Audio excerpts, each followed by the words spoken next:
When I was a student, Miss Lowe often told me I would make a wonderful teacher. And since the replacement tutor will only be a temporary measure, I thought I might approach the governess. I imagine I might be the ideal candidate. Local, connected to the school, qualified. And I have no children of my own to prevent me from taking up the post. Do be careful, Margaret. Look what became of Matilda Higgs. You are very like her in many ways. Whereas you are made of the strongest metal, Emma. You have a post already as Sydney's governess. Isn't that more suited to your delicate nature? And you have everything a woman could wish for, Emma. A family to give you fulfillment. Contentment.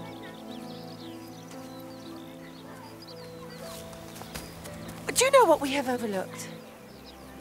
The school prize. The children's presentations must be judged. And the winner awarded the Honour Cup. Perhaps Miss Lane might be judge this year.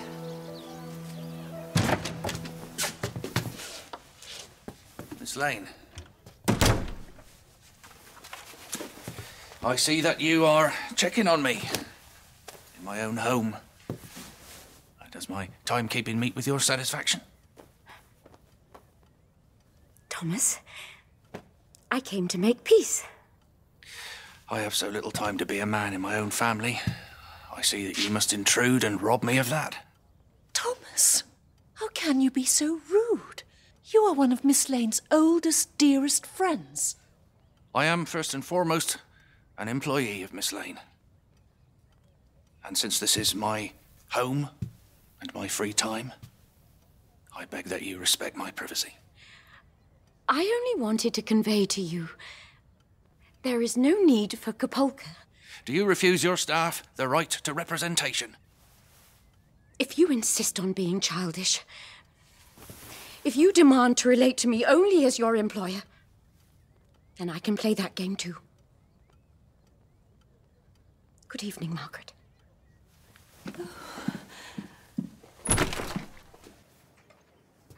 I shan't go.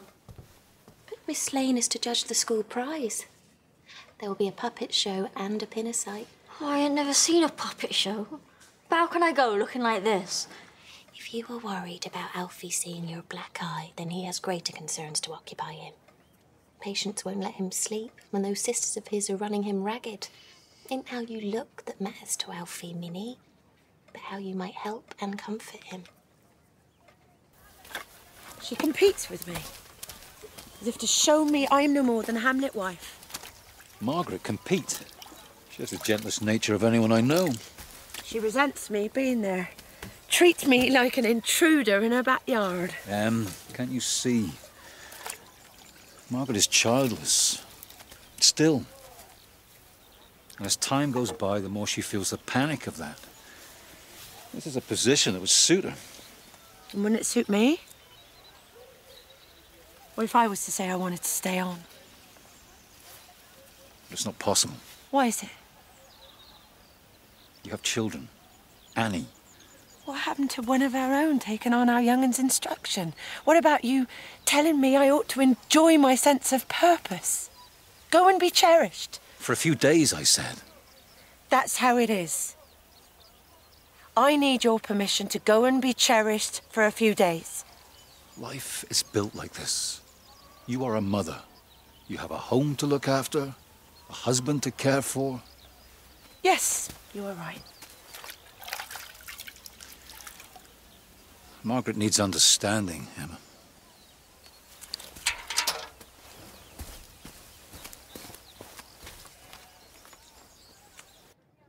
Welcome to the inaugural meeting of Kapolka, the Candleford Post Office Letter Carriers Association. And what an auspicious day this is. It is beholden upon me to open the proceedings by inviting the association to nominate a leader. Every public body needs someone at the helm who is lion-hearted, inspirational and steadfast to champion its cause. I believe the procedure is that someone from the floor must propose a candidate and then we vote. So, if anyone would like to propose? Anyone? I'm not sure I should suggest anyone. as I don't really want to join an association. No, Miss Lane, forgive me. This is a private meeting of Kapolka. Open only to members. Oh, I would like to become a member. I work here in the post office, and I feel rather left out. I propose Miss Lane for our leader, as she is already our leader, and if she weren't to be our other leader, then she might be upset. Miss Lane is our employer, Minnie, and therefore cannot be our representative in matters which relate to dealing with our employer. If I were a member, I would propose Thomas Brown. He has all of the qualities required: tenacity, integrity, fair-mindedness, intelligence, and humility. I propose Laura, as everybody likes Laura. The older of Farmer Morris's boy said only today, "Where is that fine young woman?" Did he? I prefer the youngest Morris boy, as he's more handsome and gentle and has such attractive teeth. Ladies, please. We have before us the considerable matter of appointing our leader. Someone must propose one of us.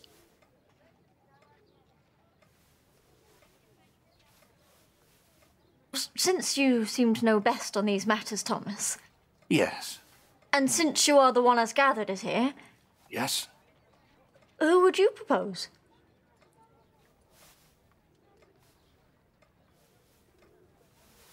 I propose Thomas Brown. Well, then let us put it to the vote. All those in favour of Thomas Brown, raise your hand. Miss Lane, I'm afraid you are not qualified to vote.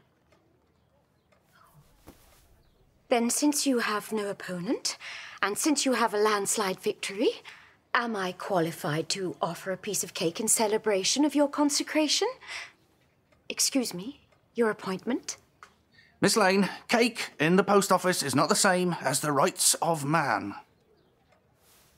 But it is lemon gingerbread. Let us put an abundance of flowers in.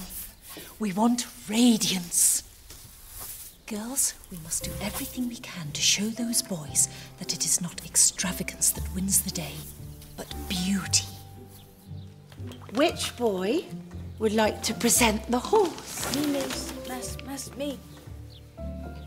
James, you can be the horse. And who would like to be the doctor? Me, mess. Lawrence, you be the doctor. Oh, Lizzie, it's all right. We can mend it. Oh, don't look so fearful. But you said we must win, Mrs. Brown. We will, girls. I have every faith in you. Oh, but those marionettes are quite magnificent, aren't they?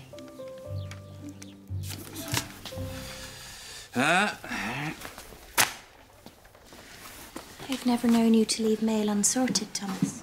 We have reached the hour at which my hired labour is ended. I will sort them myself. Our neighbours will be waiting for their post from their loved ones. First thing tomorrow. I will help you, ma'am. Laura, think hard. Capitalism will sometimes cajole us with a lash, and at other times with charm and a call to our sympathetic nature. Thomas, I am tired of being presented as the evil slave driver. I am the same Dorcas Lane I have been all of these years. What on earth is the matter with you? You seem to have left all trace of your charitable disposition in Oxford. You appear to have lost all sense of joy in your work. Mine eyes have been opened, Miss Lane, that is all. During my meal break today, and most certainly not in your time, I happened to browse through the book of post office regulations. The clock has struck. It tells me that for the last 2 minutes I have been my own man. I am no longer your chattel, Miss Lane.